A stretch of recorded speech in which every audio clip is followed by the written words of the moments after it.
कारण। राजू जी, देखिए, पहले तो ये जो बात हुई कि आखिर एक ही एक तरह का नैरेटिव आदमी कब तक सुने, और खासकर ऐसे वक्त में जब उनके सामने, दर्शकों के सामने, श्रोताओं के सामने एक विकल्प साफ नजर आ रहा है। और वो ऐसा है कि वो पहले से यहाँ पर मौजूद है। छत्तीसगढ़ में कांग्रेस की सरकार इतनी मजबूत है पहले से, और वो आपको पिछले चुनाव में हरा चुके हैं। मध्य प्रदेश में पिछले चुनाव में आपको हरा चुके हैं, राजस्थान में हरा चुके हैं। तो आपके सामने जहां विकल्प है, वहां पर वो क्यों आपको सुने? और एक ही तरह का कंटेंट, एक ही तरह के आरोप, एक ही तरह के लोगों को निशाने पर लेना, इसकी एक एक इंतहा होती है।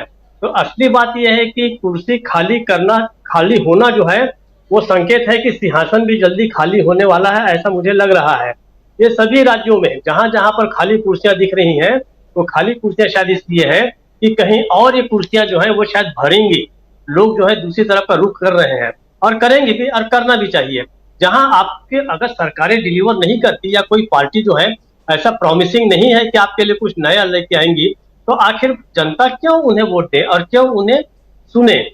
तो यहाँ पर भी आप देखिए, छत्तीसगढ़ में उन्होंने जो आरोप लगाए, वो ऐसे आरोप हैं कि मतलब एक तरफ तो छत्तीसगढ़ सरकार को कुछ मामलों में पुरस्कार भी मिल रहे हैं, उनकी योजनाएं अच्छी हो रही हैं। एक दो बार तो छत्तीसगढ़ के मुख्यमंत्री जो है सबसे लोकप्रिय मुख्यमंत्री भी साबित हो चुके हैं। मैं को यहाँ पे छत्तीसगढ़ के मुख्यमंत्री की तारीफ करने के लिए नहीं बैठा हूँ, लेकिन कुछ पुरस्कार तो सेंट्रल गवर्नमेंट ही दे रही है। उसके बाद जैसे उन्होंने कहा कि गोबर में भी भ्रष्टाचार हो रहा है। आपने इतने सारे यहाँ पर छापे डलवा दिए हैं, तो दो चार छापे इसके भी आप डलवा दीजिए, सारी बातें साफ हो जाएंगी। तो कुल जमा ये है कि असली बात ये होती है कि जनता के पास कुछ तो नॉवेल्टी हो, कुछ नया तो उन्हें मिले। और दूसरी बात जो हम अब हमने आज का कार्यक्रम का जो शीर्षक है, क्या बीजेपी के पूरे दिन शुरू हो गए हैं, मैं इसमें ये कहना चाहता हूँ राजीव जी, मुझे लगता है कि बीजेपी के दिन तो उसी दिन से खराब होने शुरू हो गए थे, जिस दिन मोदी का नाम जो है प्रधानमंत्री पद के दावेदारी के लिए 2013 में ही रखा गया था। आप देखिए, सबसे पहला काम उन्होंने ये किया कि उन्होंने जिनकी उंगली पकड़कर वो यहाँ तक पहुंचे थे, सबसे पहले उन्होंने उन्हें ही उठाकर जो है वो मार्गदर्शक मंडल में डाल दिया। मैं बीजेपी की बात कर रहा हूँ। फिर आप देखिए किसके अच्छे दिन आए, किसी के अच्छे दिन आए? न तो किसानों के आए, न तो मजदूरों के आए, न तो छात्रों के आए, न तो युवाओं के आए, किसी के नहीं आए। यहाँ तक कि खुद बीजेपी के बुरे दिन आ गए हैं। बीजेपी के जी। ऐसे बुरे दिन आ गए हैं कि वहां पर आपको दो नेताओं के अलावा कोई दिख ही नहीं रहा है। अब आप कहेंगे कि 9 सालों में किसी को तो फायदा हुआ होगा, तो हाँ, 4 लोगों को फायदा हुआ है। वो 4 लोग हैं, मोदी हैं, शाह हैं, अंबानी और अदानी हैं। ये 4 लोगों के ही अच्छे दिन आए हैं। बाकी सब किसी के भी अच्छे दिन, अगर कोई छाती पर हाथ रखकर नहीं कह सकता कि हाँ वाकई हमारे अच्छे दिन आए हैं। पुराने समय में वो कहा करते थे, पूछा करते थे कि अच्छे दिन, लोग कहते थे आने वाले हैं। फिर जब मोदी जी आ गए, तब वो उनका वो नारा बदल गया। उन्होंने कहा कि अच्छे दिन, लोग रिस्पॉन्ड करते थे, आ गए। लेकिन जब नोटबंदी जैसा निर्णय उन्होंने लिया, उसके बाद जीएसटी का निर्णय लिया, देखिए मुझे तो ऐसा लगता है कि 2019 में ही अगर पुलवामा नहीं होता, तो शायद बीजेपी के ये सरकार जो है जा चुकी रहती। लेकिन ठीक है, अब वो हो गया, जो पुराने निर्णय हो गया, उसके हम आगे की अगर बात करें, तो आज अच्छे दिन जो है वो भारत के नहीं है, किसी के नहीं है। और यहाँ तक कि सबसे बड़ी बात है कि बीजेपी की भी नहीं है। क्या हमने पिछले लंबे समय से देखा है कि राष्ट्रीय स्वयंसेवक संघ के कार्यालय में हमारे प्रधानमंत्री मोदी जी जाते दिखे? नहीं दिखे। उन्होंने उनको भी कन्फाइन कर दिया है। उन्होंने राष्ट्रीय स्वयंसेवक संघ को भी एक तरह से दरकिनार कर दिया गया है। राष्ट्रपति उनके लिए कोई महत्व का नहीं है, लोकसभा का अध्यक्ष उनके लिए कोई महत्व का नहीं है। हर जगह जी। वही रहेंगे, वही अपना वो करेंगे। भाई G20 का अगर सफलता का ये है, तो उन्होंने अपना स्वागत सत्कार कराया, वो सब कराया। विदेश मंत्री कहाँ पर है? क्या विदेश मंत्री का कोई रोल नहीं था?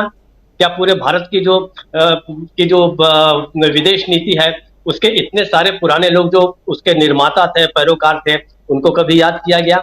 नहीं किया गया। मोदी जो है सारा का सारा सारा श्रेय तो जो ले रहे हैं, आखिर उनके साथी सोचेंगे तो सही कि कहाँ है वो उत्तरदायित्व, जी। सामूहिक उत्तरदायित्व वाली अवधारणा, कि हर व्यक्तियों को पीछे हटा के आप ही फोर फ्रंट पर रहेंगे, सारा श्रेय ले जाएंगे। तो मुझे ऐसा लगता है कि बीजेपी के दिन बहुत पहले से शुरू से ही, जिस दिन से, जैसे मैंने कहा कि मोदी जी जिस दिन से प्रधानमंत्री पद के लिए नॉमिनेट हुए, दावेदार हुए, तब से बीजेपी के बुरे दिन शुरू हो गए हैं। अभी हम जो देख रहे हैं वो क्लाइमेक्स पर है। और आगे बहुत उम्मीद हमको इसलिए नहीं करनी चाहिए कि इन तीनों चारों जगह पर जहां जहां वो उन्हें अब रैलियां करनी पड़ रही हैं, मुझे लगता है राजू जी बहुत मुश्किल हो जाएगा, एक बोझ बन जाएगा। ऐसा लगेगा कि भाई ये अच्छा है कि ये जो रैलियां हैं मध्य प्रदेश में, छत्तीसगढ़ में, राजस्थान में, यहाँ तक कि तेलंगाना भी नहीं हो तो अच्छा है, लेकिन अब उनके अलावा तो कोई जाने वाला है नहीं, क्योंकि उन्होंने लंबे समय से सारे के सारे चुनाव जो है अपने हाथों में ले लिए हैं, हर जगह वे खुद जाते हैं, तो आपको जाना पड़ेगा, लेकिन साथ के मंत्री नहीं है। तो ये बहुत स्वाभाविक है कि कुर्सियां खाली हो, लेकिन कुर्सियां खाली जो हो रही हैं वो मुझे ऐसा लगता है कि वो सिंहासन खाली होने के पूर्व संकेत है राजीव जी। ये बहुत बड़ी बात आप कह ये खाली कुर्सियां जो अपने आप में बड़ा संकेत दे रही हैं। देखिए, भारतीय जनता पार्टी के पास पैसे की तो कोई कमी ही नहीं, उनके पास हर तरह के संसाधन उपलब्ध है। अभी कुछ दिन पहले जो रिपोर्ट आई थी उसमें शायद भारतीय जनता पार्टी को जो चंदा मिला है वो शायद 6,400 करोड़ के आसपास का है। वैसे भी भारतीय जनता पार्टी के कार्यक्रमों में, उनके अपने कार्यालयों को देख के जो है उनकी संपन्नता जो है वो साफ झलकती है। तो अगर इतने पैसे के बाद भी फिर कम से कम हम उदाहरण अगर लें तो अभी मध्य प्रदेश वाली रैली का, तो मध्य प्रदेश सरकार के पास बसों और ट्रकों की और कारों की और जीपों की कोई कमी तो है नहीं। वहां पर जो इन्होंने दिखाया है दिग्विजय सिंह ने कि खाली वाहन खड़े हैं और उनमें लोग नहीं बैठे हैं, तो इसका कारण यह है कि पैसा भी काम नहीं कर रहा है। और यही होता है, ऐसा है कि पैसा जो है वो कुछ समय आकृष्ट कर सकता है आपको, लेकिन एक लंबे समय के बाद जब लोगों को लगता है कि क्या हम इसी 200-400, 500, 1,000, 2,000 रुपए में क्या एक फिर से वही सरकार चुन लें कि जो हमें तमाम तरह के घोटाले दे, तमाम तरह की दुश्वारियां दें, तो मुझे ऐसा लगता है कि ये बहुत ही अच्छा केस स्टडी है मध्य प्रदेश की जो रैली है। ये आप लोगों को ऐसे बार बार वो नहीं कर सकते। हो सकता है कि आपके पास इतने संसाधन हो कि आप कुछ लोगों को जुटा लें, और ये हमारे यहाँ जो है जिस तरह की रैलियां होती हैं, रोड शोज होते हैं, अल्टीमेटली वो है तो सारे प्रदर्शनी की ही वस्तुएं हैं। इसमें आप जितना ज्यादा पैसा डालेंगे उतना ही ज्यादा ये आकर्षक होगी। आप फूलों की बारिश करा लीजिए, आप लाल कालीन बिछा लीजिए, लेकिन इसके बाद भी अगर मध्य प्रदेश की ये जो रैली है, राजस्थान की रैली है, वो जो है वो अगर इस समय खाली जा रही है, तो ये सोचने की बात है कि परिवर्तन जो है दिख रहा है। दूसरा परिवर्तन आप देखिए, पुलवामा के समय क्या हुआ कि जिस समय पुलवामा का कांड हुआ उस समय एक जिम कॉर्बेट में हमारे प्रधानमंत्री महोदय घूम रहे थे। अब उस समय तो लोगों ने नहीं कहा, लोगों ने कहा कि पुलवामा में जो हुआ उसके ऊपर उंगली उठाना ठीक नहीं वगैरह वगैरह, लेकिन अब लोग उंगली उठा रहे हैं कि एक तरफ तो जो है वो अनंतनाग में और मणिपुर में इस तरीके की घटनाएं हुई हैं, अधिकारी मारे जा रहे हैं, और आप जो है अपना सम्मान करा रहे हैं। अब लोग पूछने लगे हैं, अगर आप सोशल मीडिया पे जाइए तो बिल्कुल वहां पर ये सारा कुछ नजर आ रहा है। तीसरी और एक चीज है, इन लोगों के जो सबसे बड़े सपोर्टर थे, वो जो जिसको हम गोदी मीडिया कहते हैं, या उनके जो कुछ एंकर्स हैं, और उनके ऊपर जो एक तरह से जो प्रतिबंध लगाया है कांग्रेस ने, आप यकीन मानिए राजीव जी कि सोशल मीडिया पे आप जाइए तो आपको नजर आ रहा है कि कांग्रेस के इस निर्णय का बाकायदे स्वागत हुआ है, और सामान्य लोग कर रहे हैं, वो कर रहे हैं कि बहुत अच्छा हुआ।